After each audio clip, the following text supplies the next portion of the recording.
Nagaan gooftaa keenya Yesuus Kiristoosiif haa ta'u jecha har'a waa'ee ijaa haasofname. Har'a lallabaa wangeelaa ija kee eeggadhu kan jedhu irratti dubbanna.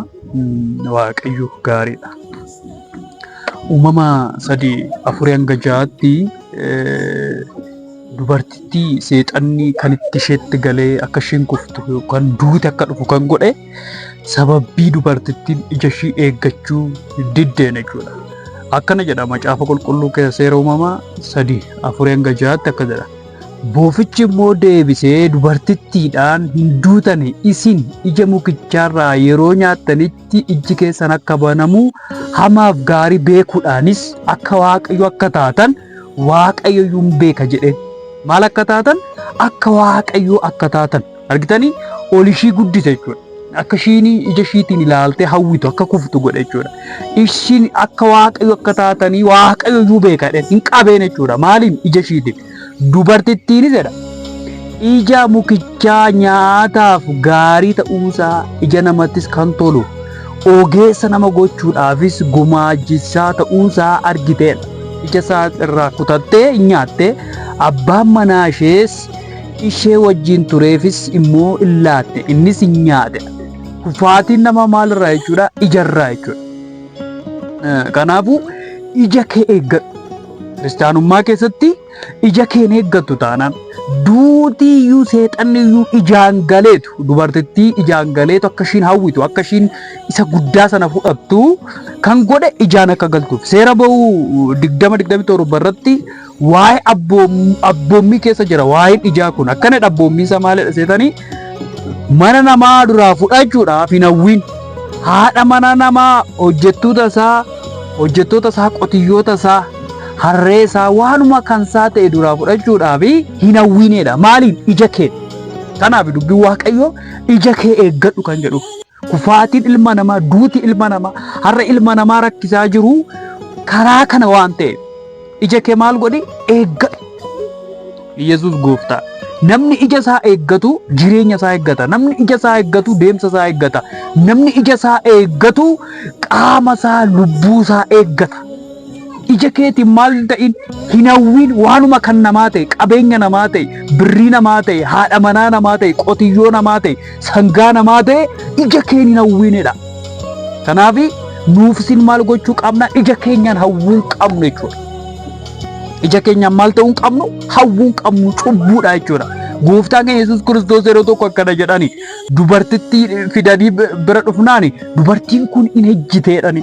Hin ejjite nan eelaa jedhe ani seera Musee cabsuuf miti kanan dhufeen. Namni ija isaatiin hawwe, namni ija isaatiin ilaalee dubartii sana hawweyyuu ejjeera jedhe Yesuus. Kanaaf maal gochuu qabna? Namoonni dhaloonni dargaggoonni baay'een kufaatii hawwiin, cubbuu hawwiitiin, faarfattoonni gurguddoon, raajonni gurguddoon kan kufani kufaatii hawwiitiin jechuudha. Ija isaanii eeggachuu dhiisuurraan kan ka'e kufaatii hafuurarraa kufaniiru, karaa waaqayyoorraa maal ta'aniiru? Badaniiru jedha. Yesuus geetaa. Kanaaf anaaf si maal gochuu qabna? Ija keenya eeggachuu qabna. Ija kee gaafa eeggatte waaqayyoof of eeggachaa jirta jechuudha. Ija kee gaafa eeggatte jireenya kee eeggachaa jirta jechuudha. Yesuus geetaa.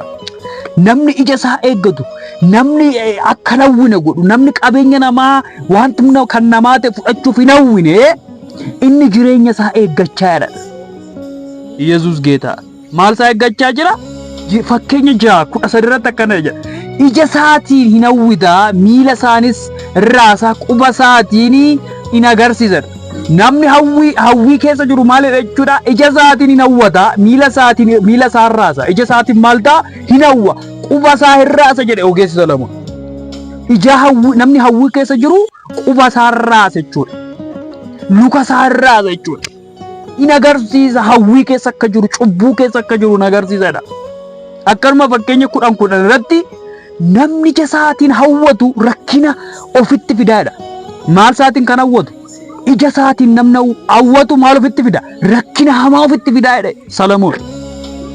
Fakkeenya 10 irratti namni ija isaatiin hawwatu rakkina ofitti akka fidu, jireenya isaa akka balleessu. Tajaajiltoonni baay'een kufaatiin isaanii inni jalqaba hawwiirraa jechuudha. Addaamii kaasee dubartittii irraa kaasee wangeelaawwotarraa barsiisotarraa hawaariyaatorraa kaasee raajotarraa kaasee seexanni ni agodhatee kan isaanii taphachaa jiru hawwii ijaatiin jechuudha. Ela galgala kana Waaqayyo hawwii ijaa kana sin keessaa cabsu. Sin keessaa cabsu. Kanaaf hawwiirraa of eeggadhaa sinin jedha Yesuus Geetaa. Kanaaf hawwiirraa maal gochuu qabdu? Of eeggachuu qabdu.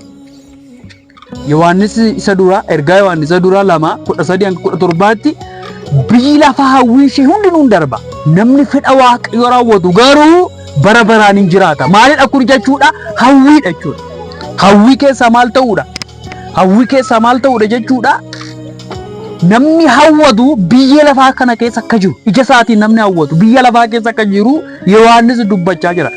Biyya lafaa hawwiin hundinuu darba. Namni fedha Waaqayyoo godhuudha. Bara baraan jiraata. Agartanii hawwii dhiiste wanta namaa qabeenya namaa ija keetiin hawwatu dhiiste wanta kan namaa ta'e haadha namaa ta'e hundumaa dhiifte ija fedha Waaqayyoo irratti yookaan kakuu Waaqayyoo irratti isa Waaqayyoo ergaa godhe sitti kenna irratti raawwatu inni bara baraan jiraata. Maaliif fedha Waaqayyoo namni raawwatu bara baraan jiraata jechaadha dubbii Waaqayyoo. ኢየሱስ ጌታ የእግዚአብሔርን ፍቃድ የሚፈጽም ፍዳ waaqayyo kan raawwatu fedha waaqayyo raawwachuun anaaf siniif haa ta'u. Kanaaf ergaa Phexros 4 akkana jedha. Ergaa Phexros 4:2 kaasee waa kajeeltu malee hin qabattan warra hawwanidha jechuudha. Waa kajeeltu malee hin qabattan waan nama hawwitu ajjeesuudhaaf hin kaatu garuu hin hawwitan argachuu hin dandeessan. Nama kocholtu nama loltus kanas hin argittan waaqayyoon kadhachuu waan dhiiftaniif wanta barbaadan qabachuu dadhabdan yoo kadhattan immoo yaada hamaadhaan waan kadhattaniif hin fudhattan. Isin kajeellaa keessaa itti bu'uudhaaf yaada hin kadhattu. Isin namoota garagaltuu nana biyyi lafaa michuu diina waaqayyo akka nama godhu hin beektanii argitanii hawwiidhaan garagala jechuudha. Nama gara maalitti? Gara biyya lafaatti, gara cubbuutti, gara laaqiitti gala jechuudha. Nama diina waaqayyo nama godha hawwiin biyya lafaa hawwuun jechuudha. Qabeenya biyya lafaa hawwuun jechuudha. Dubartii hawwuun jechuudha. Laaqii keessa nama galchaa jira dubbii waaqayyo. Yookiis caafanni qulqulluun waaqayyo hawwii naafaatiin hafuura nu keessa kaa'e duukaa bu'aa jirra yoo jedhu akkasumaan dubbata isinitti fakkaataare inni ayyaana isaa caalu immoo kennu namaaf. Caafanni qulqulluun waaqayyo warra kooran of qaban in mormaa warra gad of deebisan garuu ayyaana kenna jedha.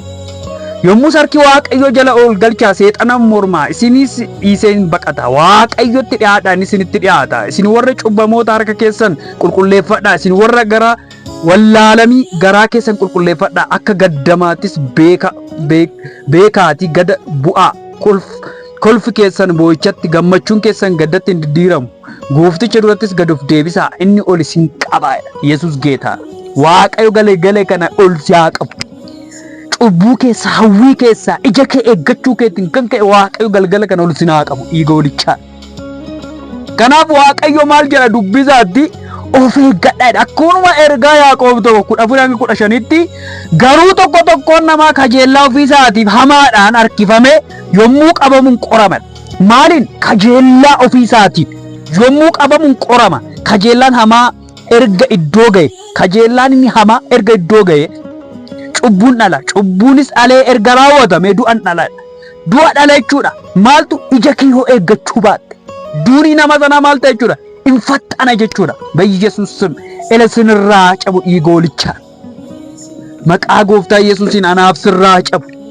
Hawwii namaa anaaf sirraa cabu. Maqaadhuma Kiristoos Yesuusiin anaaf sirraa cabu. Ergaa Phexros 2:14 irratti akkana jedha.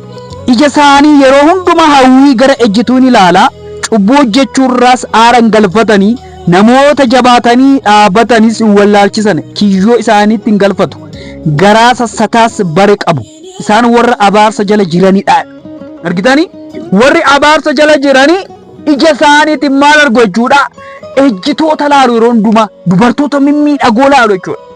Kanaaf ani garuu isinitti hima. Ela dhiiga olichaatiin ija kee ija Kiristoos irra fannoo Kiristoos irra akka keessu godhe. Fannoo eenyurra? Fannoo Kiristoos irra akka kaawwattu godhu jedhe. Karaa kee geeddara dhiiga olichaadha. Ani gara fannoo isaan ilaala jedhe Phaawulos. Ani isa gara naa fannifame gara isaa ilaali hin fayyita. ija kee eeggadhu maqaa Yesuusiin. Subscribe godhaa, share godhaa namoota. Waaqayyo kun sinaa eebbisu. Eebbifamaa. Paartiin itti aanu itti fufaa. Paartii itti aanu ittan fufa yeroo biraa. Paartii lammata paartii qaba waa'een ija kana. Yesuus Kiristoosiin dhufaa. Jabaadhaa dhaabadhaa. Yesuus fakkaachuutti cimaa. Gooftaa Yesuus Kiristoos sinaa eebbisu.